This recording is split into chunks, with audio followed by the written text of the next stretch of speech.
Hello guys! Welcome!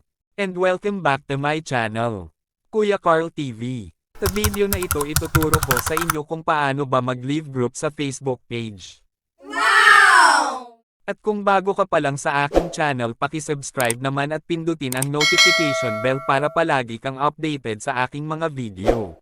Kaya umpisahan na natin guys.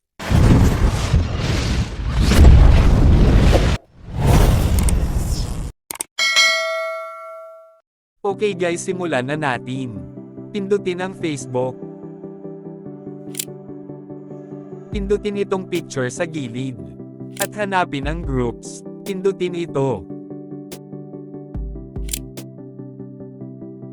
Pindutin ang setting sa itaas.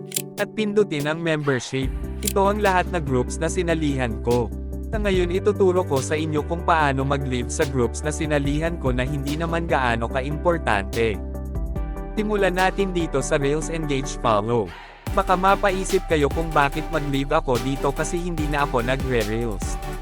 Pindutin itong leave. Pindutin ang leave group.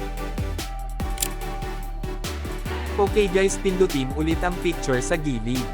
Pindutin ang groups. Pindutin ang setting sa itaas. Pindutin ang membership. Okay guys, pipili naman tayo dito. Itong bakery owners. Pindutin ang leave. Pindutin ang leave group.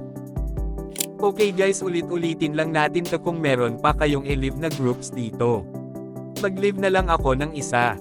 Okay guys, pindutin ulit ang picture sa gilid. Pindutin ang groups. Pindutin ang setting sa itaas. Pindutin ang membership. Itong factory workers in South Korea. Kasi nawala na ang gana ko mag-abroad. Pindutin ang leave. Pindutin ang leave group.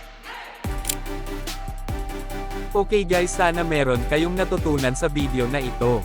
At sa uulitin kung hindi ka pa nakapag-subscribe sa aking channel, mag-subscribe ka na at pakipindot ng notification bell para palagi kang updated sa mga bago kong video.